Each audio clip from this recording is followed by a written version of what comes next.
Un hydrogénoïde est un ion monoatomique ne possédant qu'un seul électron, comme l'hydrogène.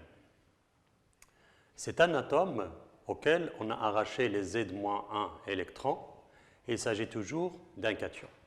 Contrairement à l'hydrogène, la charge de son noyau est de plus Ze, où Z est le numéro atomique de l'élément chimique et E la charge élémentaire. L'énergie de l'électron d'un hydrogénoïde est donnée par l'expression moins 13,6 Z au carré sur N au carré, où N est le nombre quantique principal qui désigne le numéro de la couche électronique dans laquelle se situe l'électron. Dans un atome hydrogénoïde, et compte tenu de la charge négative de l'électron et la charge positive du noyau, on assiste à une attraction entre l'électron et le noyau. Dans le cas d'un atome polyélectronique, un électron subit à la fois l'attraction du noyau et les répulsions des autres électrons. La formule de calcul d'énergie n'est cependant pas valable pour les atomes polyélectroniques.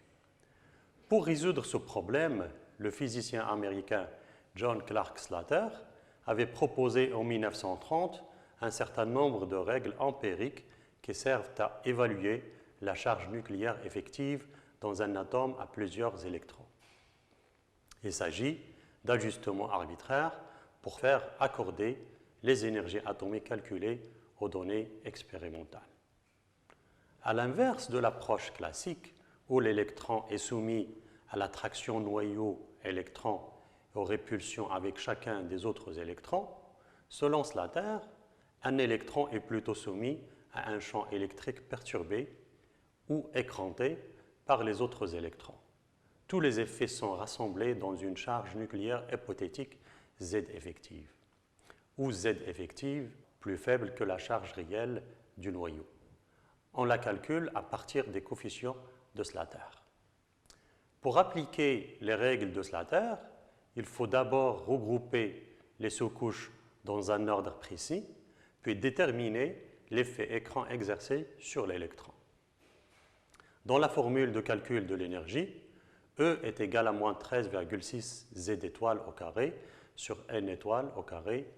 Et si on considère que l'électron étudié est l'électron I, Z étoile serait égal à Z moins sigma J, avec sigma J égal à la somme des sigma et J.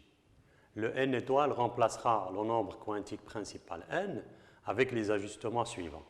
N étoile prendra les valeurs de 3,7, 4 et 4,2 respectivement pour les valeurs de N égale à 4, 5 et 6.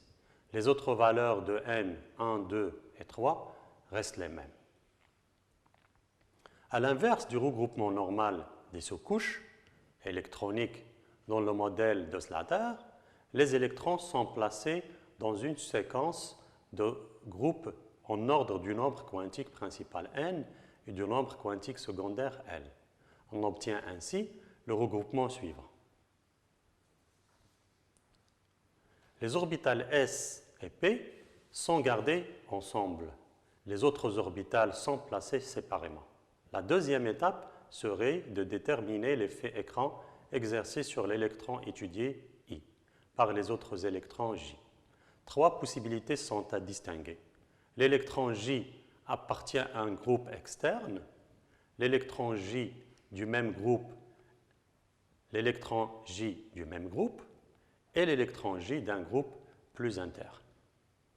Dans le cas de l'électron J appartenant à un groupe externe, si on regarde le tableau suivant, ce serait la dernière colonne où Nj est supérieur à Ni.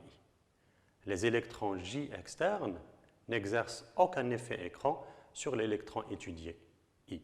Sigma Ij est alors égal à 0. Dans le cas où l'électron J appartient au même groupe que l'électron étudié I, sigma est égal à 0,35, sauf pour un S où sigma est égal à 0,3.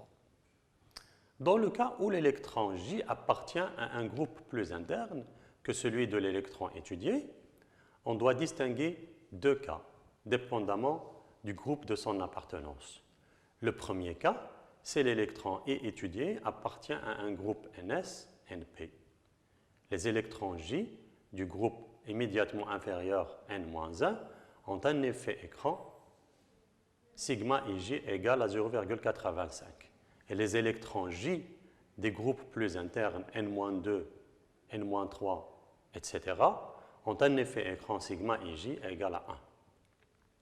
Le deuxième cas, si l'électron étudié appartient à un groupe ND ou NF, les électrons J de tous les groupes internes à gauche de ND ou NF ont un effet d'écran sigma IJ égal à 1. Ces valeurs peuvent aussi être affichées dans un tableau explicitant toutes les sous-couches de Slater. Ce tableau est très pratique dans le calcul des constantes d'écran. Prenons maintenant l'exemple du zinc contenant 30 électrons. Comme déjà mentionné, on commence par regrouper les sous-couches dans l'ordre précis prévu par Slater. Dans ce cas, on obtient les trois sous-couches, 1s avec 2 électrons, 2s 2p avec 8 électrons, 3s 3p avec 8 électrons, 3d avec 10 électrons et 4s avec 2 électrons. On détermine après l'effet écran exercé sur l'électron. On prend l'exemple d'un électron de la sous-couche 4s. D'après le tableau des coefficients de Slater, l'électron du même groupe exerce un effet écran de 0,35. Les groupes précédents, avec n égale à 3, ici 3s, 3p et 3d, comprenant 18 électrons, exercent un effet écran de 0,85. Le reste des électrons sont rassemblés dans les groupes internes 1s, 2s et 2p. Ils sont 10 et ils exercent un effet écran de 1. La charge nucléaire effective ressentie par un électron sur la sous-couche 4s est de Z4s étoile égale à Z moins sigma égale à 4,35. Il en résulte une énergie E4s égale à moins 13,6 fois 4,35 au carré sur 3,7 au carré. Je rappelle que pour n égale à 4, correspond n étoile égale à 3,7. Pour un électron de la sous-couche 3D, les électrons externes n'exercent aucun effet. Les 9 électrons de la même sous-couche 3D exercent un effet écran de 0,35. Les 8 électrons de la couche précédente 3s3p exercent un effet écran de 1. Les 10 autres électrons internes exercent un effet écran de 1.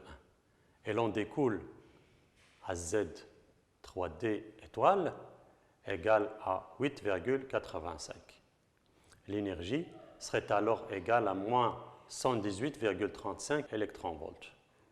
Vous pouvez remarquer tout de suite que la charge nucléaire effective ressentie par les électrons de la sous-couche 3D est supérieure à celle ressentie par un électron d'une couche plus externe comme 4s. Pour un électron de la sous-couche 3s3p, il y a 7 électrons sur la même sous-couche, 8 électrons sur le groupe précédent et 2 sur le groupe interne.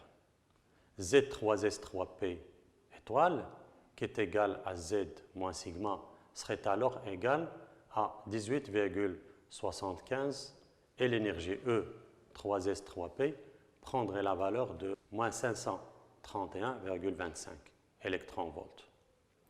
Si on prend maintenant l'exemple simple de l'hélium, possédant 2 électrons sur la couche 1s, et pour lequel on dispose de la valeur expérimentale de l'énergie totale. L'effet écran exercé par un électron sur l'autre est 0,3. Il en résulte un Z étoile de 1,7. L'énergie d'un électron serait égale à moins 39,30 électronvolts.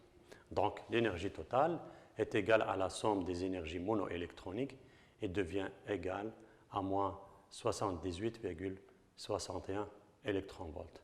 Cette valeur est en bon accord avec la valeur expérimentale.